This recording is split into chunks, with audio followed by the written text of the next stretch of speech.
안녕하세요. 스마트 코인 트레이딩입니다. 코인 시장을 떠받들고 있는 스테이블 코인. 스테이블 코인은 이 코인 시장에서 돈처럼 쓰이죠. 화폐와 같은 존재인데 이 스테이블 코인 경쟁, 아니 전쟁이 곧 시작된다라고 합니다. 어떤 상황이고 어떤 일들이 앞으로 벌어질 수 있는지 한번 말씀드려 볼게요.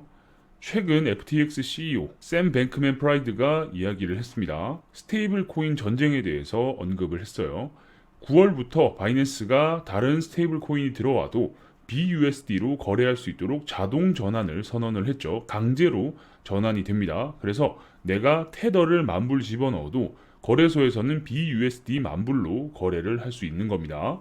특히 USDC에서 거래가 발생하는 큼지막한 거래상들이 아예 제거가 되어 버렸어요. 그리고 이 거래상들은 자동 변환을 통해서 유저들이 BUSD, 바이낸스 체인 기반의 바이낸스에서 만든 이 BUSD 시장으로 옮겨갈 수 있도록 통합을 아예 시켜버렸어요. 그래서 상황이 좀 애매하게 흘러가는 거죠. 참고로 테더 같은 경우는 현재 리스크 없이 최고의 이윤을 내고 있을 거예요. 그죠?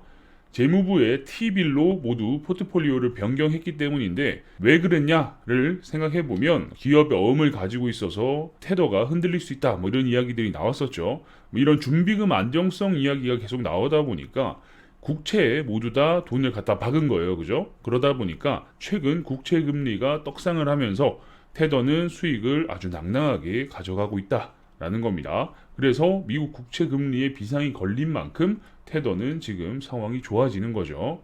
그렇다면 BUSD, 바이낸스는 어떨까요? 얘네들도 지금 준비금 중 상당수를 미국 국채로 보유하고 있습니다. 그러다 보니까 사람들이 테더와 BUSD에 투자 자산을 매칭시켜 놓으면, 그러니까 BUSD를 보유하거나 테더를 가지고 있으면 그만큼 테더와 바이낸스는 그거 자체로서 지금 돈을 벌고 있는 상황이죠.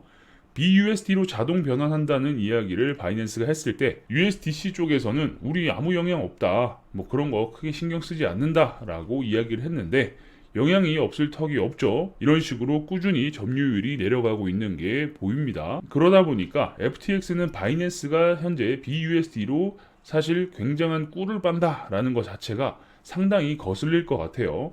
저게 한쪽으로 쏠리기 시작하면 FTX 거래소 거래량 유지에도 비상이 걸릴 수밖에 없죠.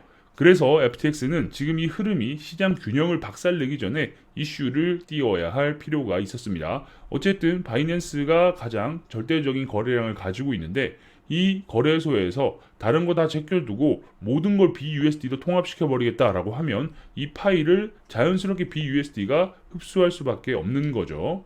그래서 FTX CEO는 두 번째 스테이블 전쟁이 터질 거다라고 예상을 하고 있습니다. 사실 지금대로라면 테더와 BUSD가 자기들끼리 뭔가 이제 쿵짝쿵짝해서 다 해먹을 것 같으니까 곧 전쟁이 일어날 거다라고 이야기를 했는데 사실 말은 바로 해야 되는 거죠. 촉발되는 게 아니라 본인이 오히려 일으키겠다, 참전하겠다라고 봐야 되는 게 맞지 않을까 싶어요. 본인이 거래소의 거래상과 이슈를 통해서 특정 스테이블 코인을 밀어주면서 이 점유율을 깨보겠다라고 선언을 한 거죠. 왜냐? FTX 같은 경우는 USDC를 열심히 밀어주고 있죠. USDC가 계속해서 성장할 수 있도록 열심히 노력하고 있는데 BUSD, 바이낸스 스테이블 코인이 이걸 싹 훑어가는 걸 막기 위함이다 라고 볼 수 있죠. 그래서 말씀드렸다시피 FTX에서 말하는 코인은 USDC입니다.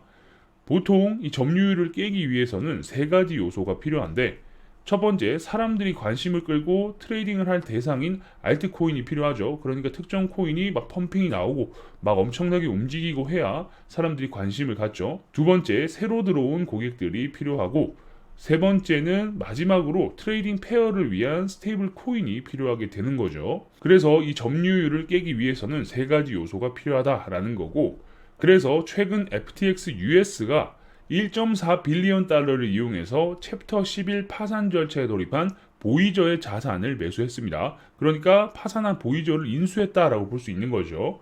여기서 FTX는 코인도 얻었지만 고객도 함께 얻었습니다. 그죠? 어쨌든 여기에 지금 물려있는, 그러니까 보이저에 피해를 입은 고객들도 이 리스트에 다 포함되어 있거든요. 이 고객들도 회사의 자산 중 하나이기 때문에 회사를 인수하게 되면 이 고객들도 함께 딸려오는 거죠. 보이저가 파산을 하면서 당시 약 14억 달러의 가치가 시장이 박살나면서 폭망을 해버렸기 때문에 이 사람들이 다 여기에 물려 있는 거죠. 어쨌든 이 유저들과 코인들이 이제는 강제로 FTX에 들어오게 생겼다라고 볼 수 있습니다. 보이저에 남아있는 자산과 유저를 같이 샀기 때문에 이제는 이 고객과 코인은 FTX의 소유다라는 거예요. 그래서 only paid back if join FTX라고 돼 있죠. 그래서 이게 자연스럽게 FTX에 귀속이 된다. 거래소 같은 경우도 이벤트 한번 할 때마다 돈이 수억씩 깨지죠. 그래봐야 지금 상황에서는 실유저 확보도 어렵고 매몰 비용으로 소비되고 끝이 나는 경우가 많죠. 특히나 지금은 크립토 윈터이기 때문에 더더욱 그럴 거란 말이에요. 그래서 보이저를 인수하면서 보이저에서 소유했던 알트코인과 실제 유저가 같이 넝꿀째 들어오는 이런 상황이 펼쳐진 거죠. 그러니까 이벤트 비용으로 몇 번 써가지고 막 이렇게 이상한 짓 하느니 그냥 한 방에 해결해가지고 엄청나게 많은 고객을 한 번에 확보하자라는 겁니다. 어쨌든 이걸 돌릴 연료가 필요한데 바로 스테이블 코인이에요. 이번에 유출된 문서를 보면 FTX는 1년 동안 10배 가까운 성장을 했다라고 하는데 여기 나온 문서에는 1000%라고 돼 있지만 정확히는 1842.85%입니다. 그러면 10배와 18배는 차이가 많이 나죠. 그죠? 어쨌든 18배가 넘는 성장을 했다라는데 이만큼 성장을 하면 당연히 지갑이 빵빵하기 때문에 이번 크립토 윈터를 견디기에는 충분한 총알이다라고 볼 수 있죠. 그리고 최근 FTX가 스카이브리지 캐피탈의 지분 30%를 인수하면서 플랫폼 중 하나인 알고랜드를 FTX 포트폴리오에 추가를 했습니다. 왜냐? 스카이브리지 캐피탈이 알고랜드에 거의 몰빵하다시피 했거든요. 그래서 알고랜드가 FTX 포트폴리오에 자연스럽게 추가가 됐다라고 볼 수 있는 거죠. 그리고 이번에 USDC-A가 추가가 되었는데 알고랜드 체인에서 돌아가는 USDC를 USDC-A라고 표현을 한다라고 하네요. 이건 기존의 구조와 좀 다르긴 하죠. USDT, 테더 같은 경우도 사실 많은 체인들에서 발행이 되고 돌아가는데 뒤에 다른 알파벳을 붙여주거나 하진 않습니다. 그런데 USDC-A, 알고랜드 체인에서 돌아가는 USDC는 이런 식으로 A를 붙여줬다라는 건데 참고로 피파 월드컵 NFT를 팔았었죠. 여기서 USDC로도 구매가 가능했는데 이 USDC는 알고랜드 기반의 USDC만 사용이 가능했어요. 사실 뭐 아무도 관심이 없었긴 했는데 어쨌든 그런 구조였다. 그리고 USDC-A는 CEX 중앙화 거래소 중에서 FTX가 최초로 입출금이 가능해진 상황입니다. 어쨌든 알고랜드를 열심히 밀어주는 모습이 보인다라는 거죠.